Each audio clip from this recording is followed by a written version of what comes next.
agenda. I now give the floor to Ms. Rosemary DiCarlo. Madam President, this is a pivotal moment in the Middle East. After years of devastating conflict and immense human suffering, there is an opening, one that could allow the region to move in a different direction.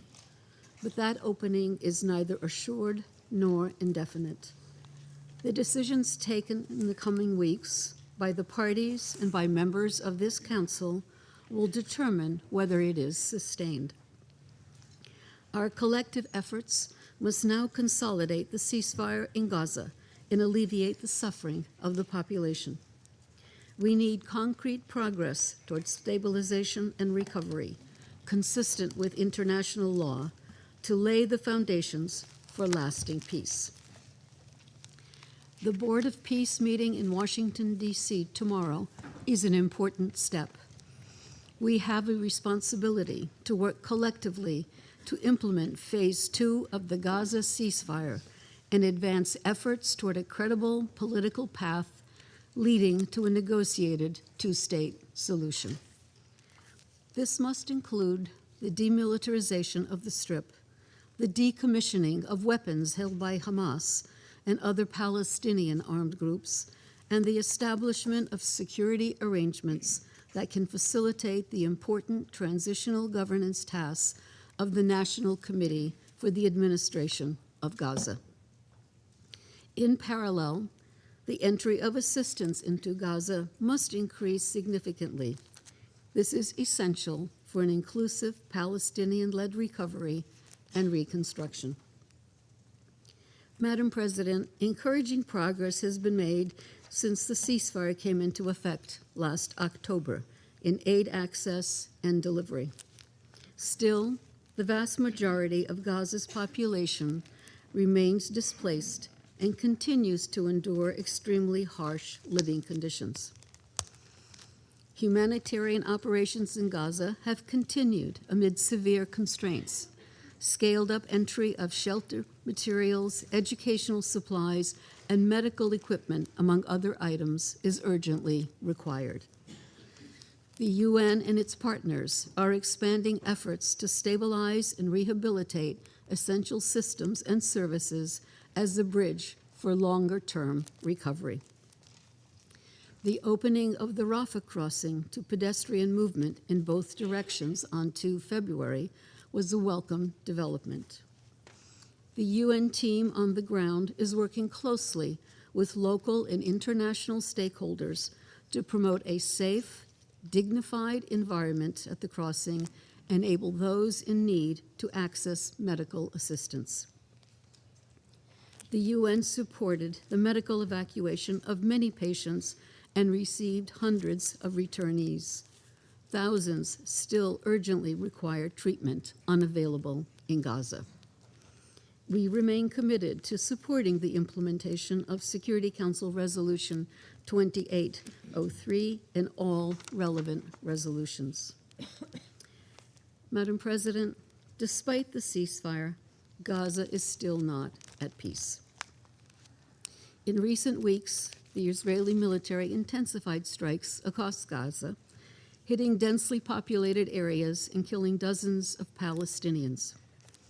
Airstrikes were particularly heavy on 31 January and in early February.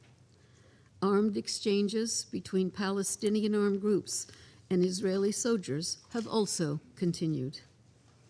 In the occupied West Bank, meanwhile, the situation is deteriorating rapidly.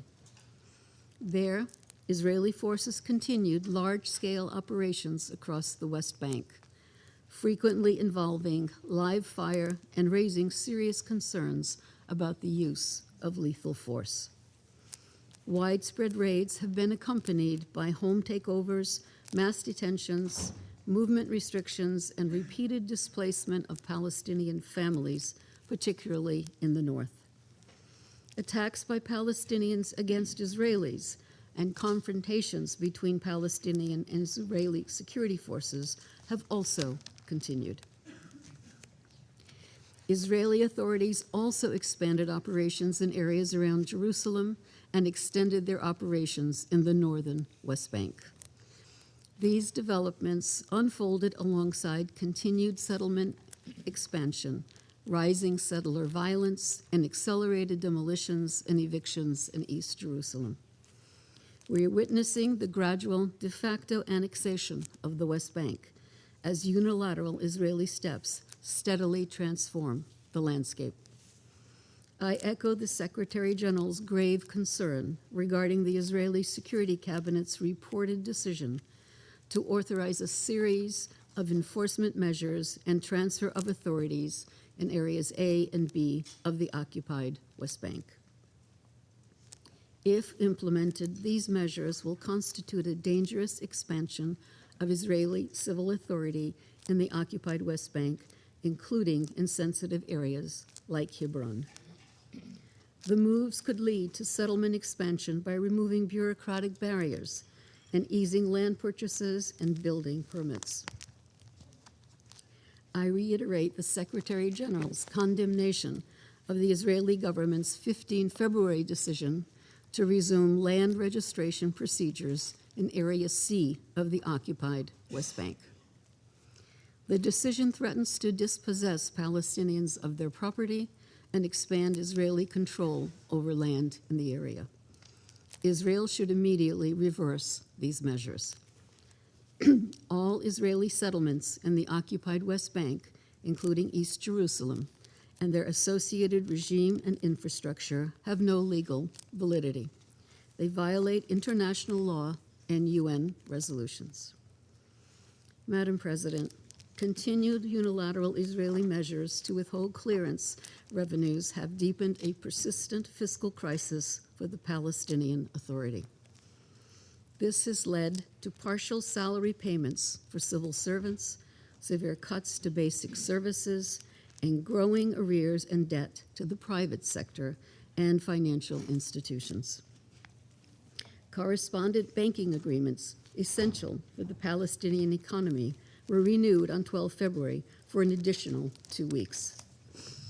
A long-term extension, alongside renewed technical discussions between Israeli and Palestinian financial regulators, is critical for financial stability and for enabling large-scale recovery in Gaza in line with Resolution 2803.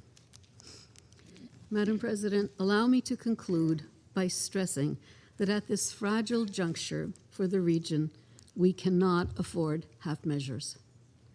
The U.S.-led comprehensive plan must be implemented fully, alongside urgent action to de-escalate and reverse the dangerous trajectory in the occupied West Bank.